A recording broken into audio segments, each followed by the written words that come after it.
Chapter number 13 congruence of triangle, practice है 13.1 question number 1। यहाँ पे दो हमें ट्रायंगल दिए हैं और इसको हमें प्रूव करना है कौन से टेस्ट से ये कांग्रेंट होते हैं और रिमेनिंग कांग्रेंट पार्ट्स भी लिखना है हमें।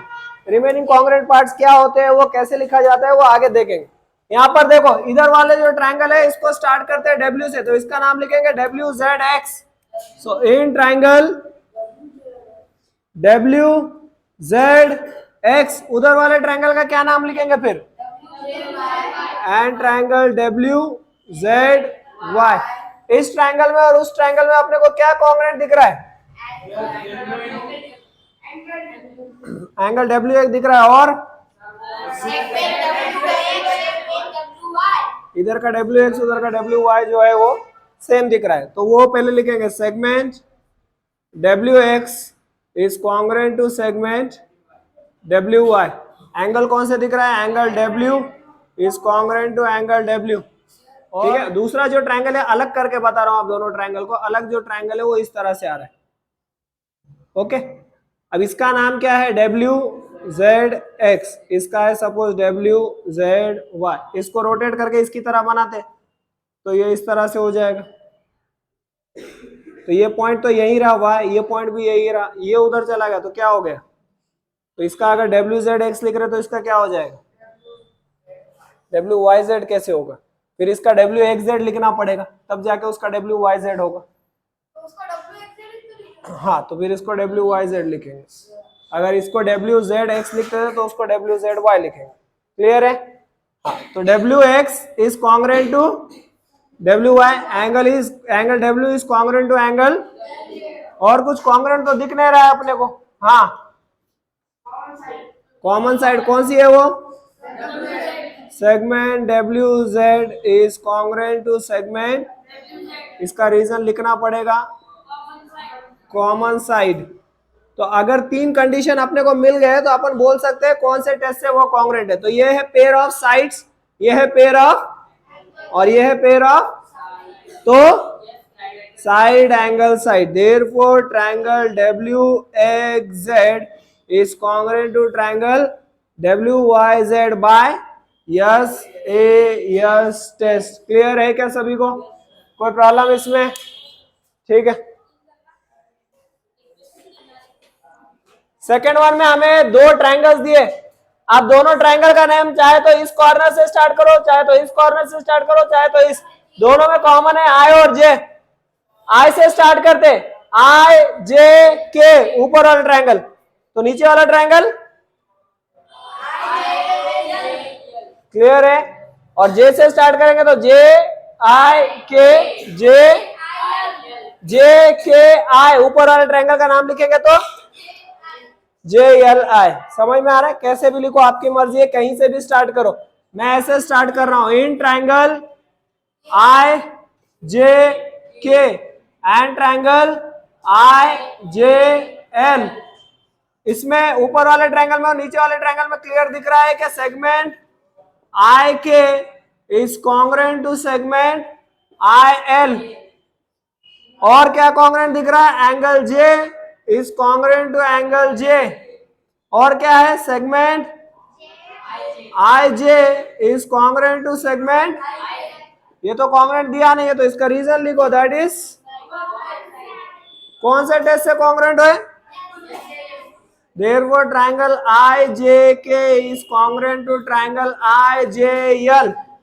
दो एंगल, दो साइड और एक एंगल, लेकिन ये जो एंगल है ये 90 डिग्री का है, इसकी हाइपोटेन्यूज कांग्रेंट है तो ये हाइपोसाइड टेस्ट से होगा। सो हाइपोसाइड टेस्ट एस से नहीं होगा, ये किससे होगा, ये समझ में आ रहा है? क्यों? क्योंकि ये 90 डिग्री और दोनों के हाइपोटेन्यूज कांग्रेंट है, इसलिए वो हाइपोसाइड टेस्ट से होगा। ठीक है, देखो अब यहां पर ये वाला ट्रायंगल इस तरह से दिया है हमें, थर्ड वन कीप क्वाइट, जी ई एच, यहां डबल मार्किंग या सिंगल, इसको भी पूरा रोटेट करके इसकी तरह ड्रॉ करते, पूरा रोटेट कर देंगे और इसकी तरह ड्रॉ करेंगे इसको भी, तो ये पूरा अगर रोटेट कर देंगे तो ऊपर पॉइंट कौन सा आ जाएगा, एफ। ये वाले ट्रायंगल की बात चल रही है, पूरा रोटेट कर रहे हैं, ऊपर डबल मार्किंग चाहिए, इधर सिंगल मार्किंग। डबल मार्किंग कौन सी लाइन पर है, हाँ, तो इधर कौन सा पॉइंट आएगा? ई। इधर कौन सा पॉइंट बच गया फिर? तो इसका नाम अगर जी एच ई लिखते हैं तो इसका क्या आ जाएगा? ई ऑफ जी। इसका जी ई एच लिखेंगे तो ई जी एफ। समझ में आ रहा है क्या? दोनों ट्रायंगल पहले सेम दिखने चाहिए। So in triangle third one, in triangle G H E and triangle E F G, segment GH is congruent to segment E of segment HE is congruent to segment, single marking इधर किस पे? FG। दोनों में क्या common दिख रहा है अपने को? जी। तो इसको अगर GE पढ़ेंगे तो इसको कैसे पढ़ेंगे?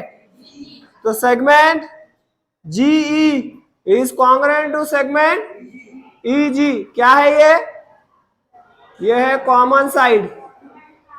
तो ये साइड, ये साइड, ये side, therefore triangle GHE is congruent to triangle EFG by SSS test. Clear है सभी को?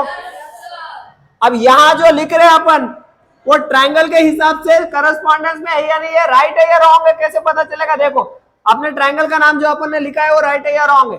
तो यहां से क्या लिया है? जी और एच। ये फर्स्ट टू लेटर है जी और एच, तो वहां के भी फर्स्ट टू लेटर ही आने चाहिए। उधर का फर्स्ट टू लेटर क्या है? तो वही आना चाहिए। अगर नहीं आ रहा तो अपन ने नाम रॉन्ग लिखा है कुछ ना कुछ। यहाँ एच ई मतलब लास्ट टू लेटर्स है, वहां के लास्ट टू लेटर्स क्या है? तो वही आने चाहिए। यहाँ पे फर्स्ट और लास्ट लेटर कौन सा है? जी। यहाँ फर्स्ट और लास्ट लेटर वैसे ही आना चाहिए, तो करस्पॉन्डेंस राइट है, तो ही उसका नेम राइट है। क्लियर है? ठीक है। Fourth one, O S M, ये एक ट्रायंगल दिया है। इसी की तरह ये ट्रायंगल है बट सेम दिख नहीं रहा है, तो इसको सेम करने के लिए हमें क्या करना पड़ेगा? रोटेट करना पड़ेगा। क्लॉकवाइज या एंटी क्लॉकवाइज? क्लॉकवाइज घुमाएंगे। क्लॉकवाइज मतलब पूरा इस तरह राइट साइड में घुमाएंगे। तो अगर राइट साइड में हम लोग इसको घुमाते हैं तो ये फिगर भी इसकी तरह दिखने लगेगा। तो ये पॉइंट ऊपर जाएगा मतलब ओ, ये पॉइंट इधर आ जाएगा तो P और ये T। यहाँ O के पास एक सर्कल है, P के पास एक आर्क है और PT के ऊपर एक डबल लाइन है, सॉरी OP के पास एक डबल लाइन है। तो ये दोनों आप सेम दिख रहे हैं। अब इसके नाम लिखे जा सकते हैं। तो यस एम ए, फर्स्ट वाले ट्रायंगल का नाम अगर अपन लिखते हैं इन ट्रायंगल SM, ये SM है, तो उसका क्या लिखेंगे? And triangle OPT। समझ में आ रहा है सभी को? हाँ, इसमें क्या कॉन्ग्रुएंट दिख रहा है अपने को? Angle S is congruent to angle O। Okay. Segment SM is congruent to segment OP and angle M is congruent to angle P। एक दो साइड और उसके बीच का एंगल, दो एंगल और उसके बीच की साइड, दो एंगल और उसके बीच की side. Therefore triangle SMA is congruent to triangle OPT by ASA test। ठीक है? दो एंगल और एक साइड वाले दो होते हैं, ASA भी होता है और AAS भी होता है। तो AAS में और ASA में क्या फर्क है कि दो एंगल जो दिए हैं उसके बीच वाली साइड अगर आती है तो वो ASA हो जाता है। अगर यहाँ की साइड ना हो के कहीं और की कॉन्ग्रुएंट होती तो वो AAS हो जाएगा। क्लियर है क्या? क्वेश्चन नंबर 5 में देखो, यहाँ पर ये इधर एक ट्रायंगल दिया लेफ्ट साइड, एक राइट साइड में दिया है। लेफ्ट साइड वाले ट्रायंगल का नाम लिखते हैं इन ट्रायंगल TNM, तो उसका नाम क्या होगा? TNS। इसका TNM लिखा है तो उसका TNS होगा। क्लियर है? अब इसमें अपने पास 3 से ज्यादा कंडीशन है। अगर 3 से ज्यादा कंडीशन हो तो वो दो मेथड से सॉल्व हो सकता है। ठीक है? तो मैं दोनों मेथड से करके बता रहा हूं, देख लो। इस ट्रायंगल में सेगमेंट TM किसको कॉन्ग्रुएंट है? TS। Segment TM is congruent to segment TS। Angle T is congruent to angle T and angle N is congruent to angle N। दो एंगल और एक side, therefore triangle TNM is congruent to triangle TNS ये जो दो angle लिए उसके बीच की side actually ये है, ये कहीं और की साइड है, तो ये हो जाएगा AAS टेस्ट, ठीक है। लेकिन इसी को सेम नाम लेकर in triangle TNM and triangle TNS ये साइड भी ले सकते हैं अपन।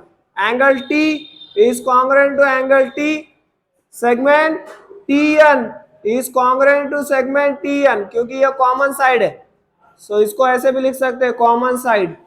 And angle N is congruent to angle N, therefore अब ये भी दो एंगल और एक साइड है, लेकिन जो दो एंगल अपन लिया उसको लगकर जो साइड है वही साइड है, तो triangle TNM is congruent to triangle TNS by ASA test.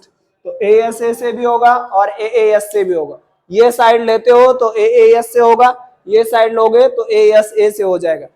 तो अगर 3 से ज्यादा कंडीशन है तो 2 मेथड से हो सकता है। क्लियर है? जो लिखना है वो लिखो या दोनों लिखना है दोनों लिखो।